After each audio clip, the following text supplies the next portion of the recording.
Supreme court نے ماضی سے کوئی سبق نہیں سیکھا۔ انتخابات التوا کیس میں جسٹس اطہر کے ریمارکس۔ السلام علیکم، آپ دیکھ رہے ہیں فرسٹ ڈیجیٹل پاکستان۔ میرا نام ہے اسد علی اور آج حسب روٹین ہمارے ساتھ موجود ہے سینئر جرنلسٹ مسٹر احسن سبو گیلانی صاحب۔ السلام علیکم سر۔ جی وعلیکم السلام۔ کیسے ہیں سر، آپ ٹھیک ہیں؟ میں ٹھیک ہوں بھائی، اللہ کا شکر ہے۔ جی سر، اطہر صاحب نے پھر آج بڑی ایک جیسے کہتے ہیں کہ بڑا ایک اختلافی نوٹ جو ہے نا بتایا ہے، اور تو ابھی کسی جسٹس نے نہیں بتایا، ان کا زیادہ آج وائرل ہوا ہے، مشہور ہوا ہے۔ مطلب کیا کہیں گے سر اس بارے میں؟ بھائی آپ کی بات بالکل ٹھیک ہے۔ میں تو آپ سے روز یہی کہتا ہوں کہ بھائی آج کل ملک میں جو حالات چل رہے ہیں، ڈیلی کوئی نہ کوئی ایسی خبر آ جاتی ہے جس پہ ہنسنے کو بھی دل کرتا ہے، رونے کو بھی دل کرتا ہے۔ بات یہ ہے کہ جسٹس صاحب نے اپنا جو اختلافی نوٹ دیا ہے وہ بڑا اچھا، وہ اس کا ایک پیرا جو ہے وہ مجھے ملا ہے کہیں سے۔ انہوں نے باتیں بڑی اچھی کی ہیں۔ جسٹس اطہر من اللہ صاحب وہ ہیں جو آپ کو شاید یاد ہوگا، یا جو سابق چیف جسٹس افتخار چودھری صاحب کی جب ان کی بحالی کی مہم چل رہی تھی تو اس میں یہ بہت ایکٹیو تھے، یہ آگے ہوتے تھے، نواز شریف صاحب کے خاص لوگوں میں شامل ہو گئے تھے، کیونکہ نواز شریف صاحب بھی ان کی حمایت کر رہے تھے، اس لیے کہ مشرف کی دشمنی میں، ٹھیک ہے، جو دشمن ہوتا ہے، دشمن کا دشمن آپ کا دوست ہوتا ہے۔ اینی ہاؤ وہ بات پرانی ہو گئی، انہوں نے اس کا فائدہ یہ لیا کہ وہ اسلام آباد ہائی کورٹ میں چلے گئے، اب وہاں سے پروموٹ ہو کے وہ سپریم کورٹ میں چلے گئے ہیں۔ ان کا کہنا ہے جی کہ سپریم کورٹ کا جو یہ اختیار جو بھی انہوں نے الیکشن کے التوا کے حوالے سے لیا ہے، یہ صرف یہ ان کے نزدیک تو ٹھیک نہیں ہے نا۔ انہوں نے جو آگے سے جو پیرا ان کا ایک مجھے جو ملا ہے، اس میں انہوں نے کہا جی کہ اس کے تحت آپ کو ان لاچار، غریب، پسے ہوئے طبقے کے لیے اٹھنا چاہیے، آواز اٹھانی چاہیے جن کو کچھ نہیں ملتا۔ اس میں انہوں نے وہ جو جن لوگوں کو غائب کر دیا جاتا ہے ان کا ریفرنس دیا ہے، جو لوگ غریب غربا ہیں ان کا ریفرنس دیا ہے۔ تو بھائی بات یہ ہے کہ آپ کے پاس بھی تو اختیار ہیں نا، آپ چلیے کسی صورت میں کہیں سے کوئی طریقہ بنا کے آپ تو آواز اٹھائیں۔ مہنگائی ہوتی ہے، کوئی آواز اٹھانے والا نہیں ہے یہاں پہ۔ وہی آپ کہہ رہے ہیں جی کہ ایک طبقے کے لیے جو ہے، یعنی آپ نے اس کے لیے بھی کیا آواز اٹھائی جو یہ جن لوگوں کو غائب کیا گیا ہے۔ مہنگائی ہوتی ہے۔ میں آج آپ کو بتاتا ہوں، جب میں نے شروع کی تھی جرنلزم، 80s کی بات ہے، تو اس وقت ایک ایم ڈی طاہر صاحب ہوا کرتے تھے ہائی کورٹ، یہاں لاہور ہائی کورٹ میں، وہ ایڈوکیٹ تھے، ان کا کام یہی ہوتا تھا، وہ ریٹ کرتے تھے ہر بات کے اوپر۔ ان کو وہ کیسے کرتے تھے یہ مجھے نہیں پتا، لیکن وہ ہر چیز پہ ریٹ کرتے تھے۔ ہائی کورٹ کے اندر جاتی تھی بات اور اس کی بہت ساری چیزیں سامنے بھی آتی تھیں۔ بات یہ ہے کہ اگر آپ کو اتنا ہے تو آپ بھی تو کریں نا۔ آپ کہہ رہے ہیں جی کہ چند لوگوں کے لیے آپ جو پسے ہوئے جو غریب غربا ہیں، غریب غربا کے لیے تو یہاں پہ جو حکمران طبقہ ہے وہ کچھ کرنے کو تیار نہیں ہے، اس میں اب آپ لوگ بھی شامل ہو جاتے ہیں، اس لیے کہ آپ اس طبقے سے نکل جاتے ہیں، جو غریب غربا کا طبقہ ہے اس سے آگے چلے جاتے ہیں۔ آپ کو جو بینیفٹس ملتے ہیں، آپ کو یعنی اس میں سارے جو بیوروکریٹس ہیں، جو ججز ہیں، جو جنرلز ہیں، ان سب کو جو پیٹرول فری مل رہا ہے، ان کو کیا کہتے ہیں جی، بجلی پانی گیس ہر چیز ان کو ساتھ میں مل رہی ہے، تنخواہ علیحدہ ہے، پروٹوکول علیحدہ ہے جی، وہی ہے نا، یہ پرکس ہے نا، یہ سب کچھ آپ کو مل رہا ہے۔ آپ کب بولتے ہیں پھر عام آدمی کے لیے؟ اب بات کرتے ہیں ہم یہاں پہ الیکشنز کے حوالے سے، تو بھائی جو عمران کی پلی تھی، اگر اس پہ چلیں عمران کی پلی کو ہم چھوڑ دیتے ہیں، جو انہوں نے سو موتو لیا، تو بھائی آپ کہتے ہیں جی کہ سو موتو گریٹر انٹرسٹ میں ہونا چاہیے، تو یہ تو پوری قوم کا مسئلہ تھا۔ 60% عوام اس سے متاثر تھے جو 2 صوبوں میں ہوا ہے۔ آپ اس کی حمایت تو کریں، آپ کو یہ چاہیے نا کہ آپ الیکشنز کا وقت دیا ہے تو الیکشنز کروائیں۔ دوسری چھوٹا سا سوال ہے پھر سے کہ کیا آپ کے ذہن میں یہ نہیں آتا کہ بھائی آپ نے صرف اور صرف یہ ڈٹرمن کرنا ہے کہ 90 دن کے اندر، آئین کیا کہتا ہے، 90 دن کے اندر الیکشن کروانے ہیں نا، آپ الیکشنز کیوں پٹ آف کر رہے ہیں، کیوں پوسٹ پون کرنا چاہتے ہیں؟ اس کی کوئی سالڈ ریزن دیں۔ دیکھیے، دہشت گردی، لڑائی، مارا ماری، یہ تو پاکستان میں گزشتہ اب کیا کہیں جی، اب 80s 90s سے چل رہی ہے، جب سے آپ کے یہاں پہ افغان مہاجرین کو آپ نے گھسایا ہے، اس کے بعد سے چلتی چلی جا رہی ہے، بڑھتی جا رہی ہے۔ اس کے اثرات پھر یہ ہو رہے ہیں کہ لوگ ان کے ساتھ مل کے پھر وہی جو مذہبی انتہا پسند تنظیمیں ہیں، اور جو کہہ لیجیے کہ جس طرح کی بھی ہیں ملیٹنٹس ان کو آپ کہتے ہیں، وہ شدت پسند ہو جاتے ہیں، آپ نے وہ تنظیمیں بن رہی ہیں۔ آپ اس ایسے سیناریوں میں آپ کیسے روک سکتے ہیں؟ بے نظیر بھٹو صاحب شہید کی گئیں، اس کے باوجود آپ نے کتنا عرصہ انتظار کیا؟ 15 دن کہ 20 دن؟ آپ اسی حوالے سے یہاں پہ بھی دیکھ لیجئے کہ جو انہوں نے اناؤنس کیا تھا وہ یہ تھا کہ 14 اپریل کو کیونکہ رمضان ہے اس لیے کچھ ہو نہیں سکتا، 30 اپریل پہ لے گئے۔ پھر وہی آپ اس چیز کو کیوں مد نظر نہیں رکھتے کہ آپ کے الیکشن کمیشن نے بھی اس بات کو مان لیا تھا، انہوں نے الیکشن شیڈیول بھی جاری کیا، سارا کچھ شروع ہو گیا، پھر ایک دم سے اس کو 22 مارچ کو چیف الیکشن کمشنر کو کہاں سے الہام ہو گیا کہ بھائی ملک کے تو حالات بڑے خراب ہیں، ہمارے پاس پیسہ نہیں ہے، سیکیورٹی ادارے سیکیورٹی نہیں دے رہے۔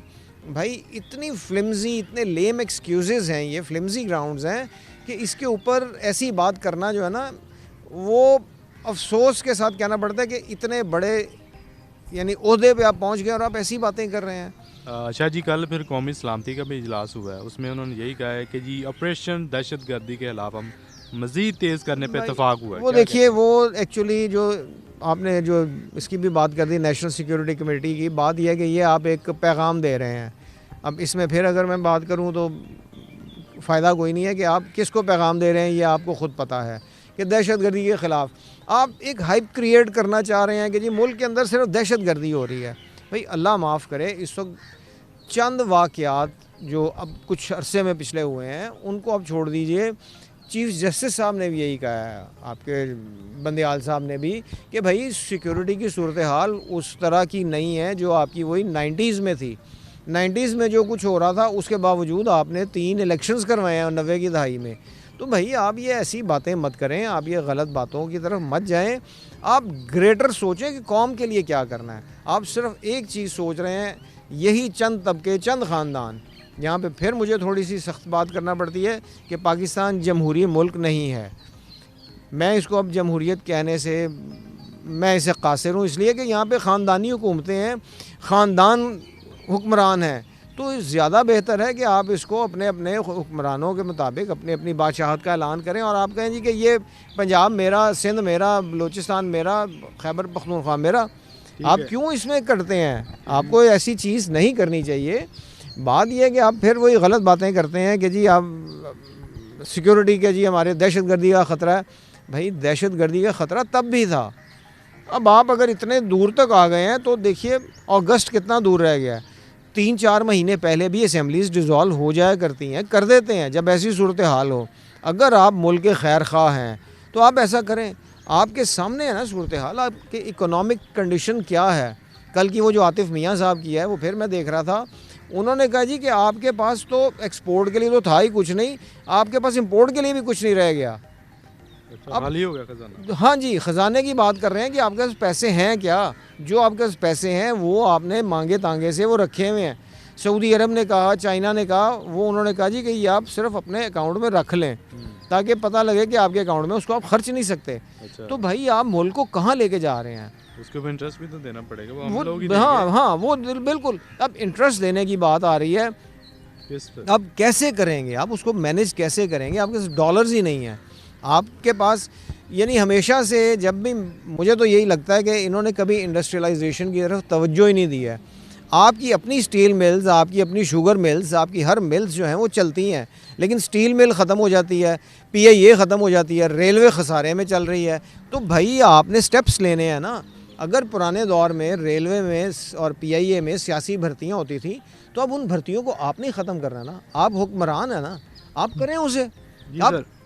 آپ کیوں وہ سٹیپس نہیں لیتے جس سے عام آدمی کا بھلا ہو؟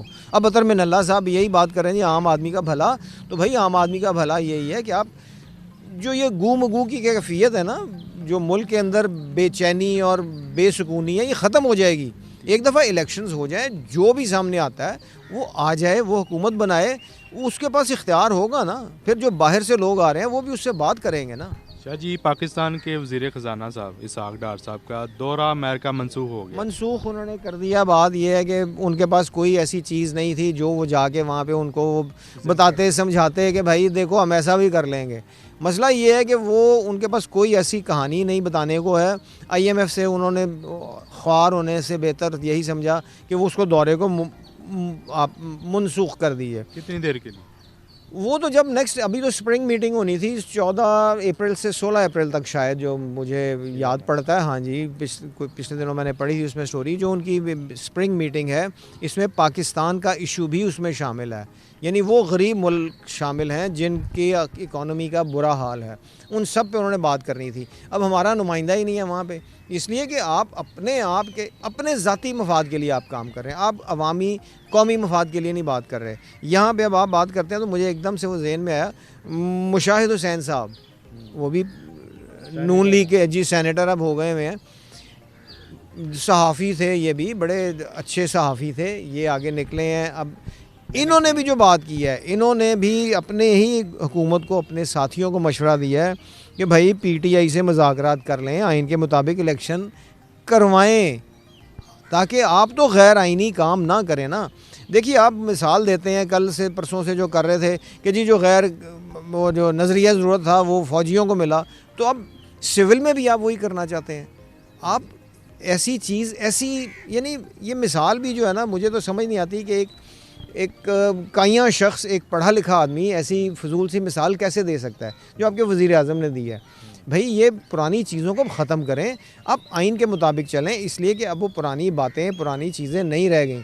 اب وہی سوشل میڈیا کا زمانہ ہے، اب ہر چیز سامنے آ جاتی ہے، کوئی چیز چھپی ہوئی نہیں رہتی، کسی نے جو غبن کیا ہے، جو کچھ گڑبڑ کی ہے، وہ سب سامنے آ جاتا ہے۔ اب میں یہاں پہ پھر دوبارہ سے مطالبہ دہراتا ہوں کہ بھائی جو والیوم 10 جو نواز شریف صاحب کی وہ پاناما کیس میں آپ نے جو بنایا تھا، اس والیوم 10 کو کھولیں، سامنے ریلیز کریں، حمود الرحمان کمیشن رپورٹ سامنے لائیں، تاکہ جن لوگوں نے غلطیاں، جن لوگوں نے خرابیاں کی ہیں، ان کا محاسبہ کریں، ان کو پکڑیں۔ بات یہ آپ اداروں کی بات کرتے ہیں، ادارے جو ہیں وہ لوگوں سے بنتے ہیں نا۔ اب آپ اگر ایک اپنی مرضی کا بندہ آپ ایک ادارے میں لا کے بٹھاتے ہیں، آپ بٹھاتے اس لیے ہیں نا، آپ چن کے وہ شخص لے کے آتے ہیں جو آپ کی بات مانے، جس کا آپ کو پتہ ہے جی کہ وہ شخص جو ہے آپ جو اسے کہیں گے وہ آپ کی بات یس سر ہے، وہ کرے گا۔ تو بھائی آپ پلیز ایسی باتیں نہ کریں، میری عطر من اللہ صاحب سے بھی آپ جج ہیں، آپ سے میری ریکویسٹ ہے کہ ایسی باتیں آپ بھی مت کریں۔ آپ یہ سوچیں کہ یہ جو معاملہ تھا یہ greater interest of the nation تھا، یہ صرف ایک طبقے کے لیے نہیں تھا، یہ چند لوگوں کا نہیں تھا جو غائب ہوئے، جو غریب طبقہ ہے۔ چلیں اب غریب کی بھی بات کرتے ہیں، یہاں پہ شوگر مافیا اور کتنے مافیاز عمران خان بھی بتاتا ہے نا، پیٹرول مافیا، بالکل ہر جگہ پہ مافیاز بیٹھے ہوئے ہیں۔ اوے آپ نے کچھ کرنا ہے تو آپ ان کو توڑیں، ان کے جو وہ رنگز ہیں، جو ان کے کارٹلز ہیں، ان کو توڑیں۔ آپ کچھ وہ کام کریں، بجائے اس کے کہ آپ نے اختلافی نوٹ لکھا۔ میں اختلافی نوٹ پہ بالکل آپ کی اپنی رائے ہے، ٹھیک دی آپ نے، لیکن آپ کو بھی یہ چیز سامنے رکھنی چاہیے تھی کہ اس وقت قوم کا مفاد ہے، پوری قوم۔ انہوں نے یہ بھی کہا ہے کہ عمران خان صاحب کو جو اتارا گیا ہے وہ بھی گہرا نہیں ہے۔ وہ تو کسی نے کمنٹ کیا نا، انہوں نے کہا جی کہ اگر آپ اس کو، یعنی اس گورنمنٹ کو کہا ہے کہ اگر آپ یہ کہتے ہیں جی کہ اس بینچ کا یہ فیصلہ غلط ہے، غیر آئینی ہے، یہ 3-2 کا ہے، انہوں نے پھر وہی 3-2، انہوں نے بھی 4-3 کے حوالہ دیا ہوا ہے۔ اگر آپ اس طرف آتے ہیں تو یہ چیف جسٹس صاحب نے کر دیا ہے۔ اینی ہاؤ اگر آپ اس طرف جا رہے ہیں تو آپ کو واقعی، اگر آپ اس فیصلے کو نہیں مانتے تو پھر ان کا وہ فیصلہ بھی نہ مانے جو انہوں نے رات کو بیٹھ کے تو ہاں، تو انہوں نے کہا تھا نہیں جی اسمبلی یہ ڈیزالو نہیں کر سکتے، یہ ووٹ آف نو کانفیڈنس لیں۔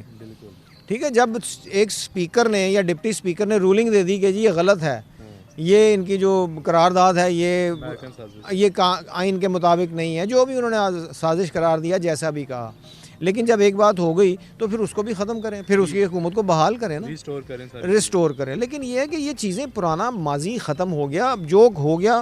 اب اسی سے آپ یہ بات کرتے ہیں، مجھے یہ بھی یاد آیا کہ جب یہ شہباز شریف آئے تھے، جب 2007-8 میں آئے ہیں، یہ الیکشن لڑا انہوں نے، یہ پنجاب کے چیف منسٹر بنے ہیں، جبکہ یہ مشرف کے ساتھ جو معاہدہ کیا ہوا تھا اس کے تحت یہ 10 سال تک یہ سیاست میں حصہ نہیں لے سکتے تھے۔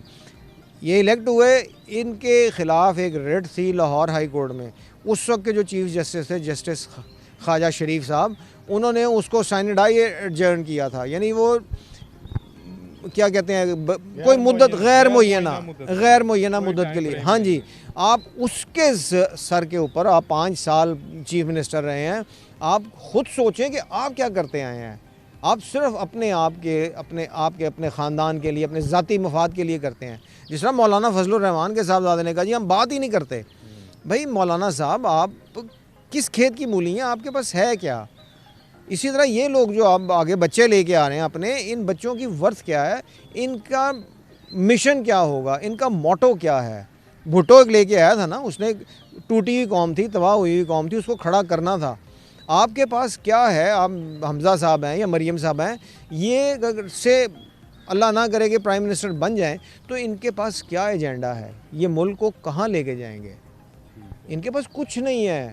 یہ صرف اور صرف وہی فلمزی گراؤنڈز کے اوپر آپ وہ 4-3 اور 2-3 اور 3-5 کے کر کے آپ صرف اور صرف ٹائم گیم کر رہے ہیں. آپ ملک کے لیے کچھ نہیں سوچ رہے، ذاتی مفاد کے لیے سوچ رہے ہیں. وہ عاطف میاں کے میں کہتا ہوں ان سارے حکمرانوں کو یہ ذرا اس کے جو وہ ٹویٹس ہیں وہ ذرا پڑھیں، آپ سوچیں کہ آپ کیا کر رہے ہیں.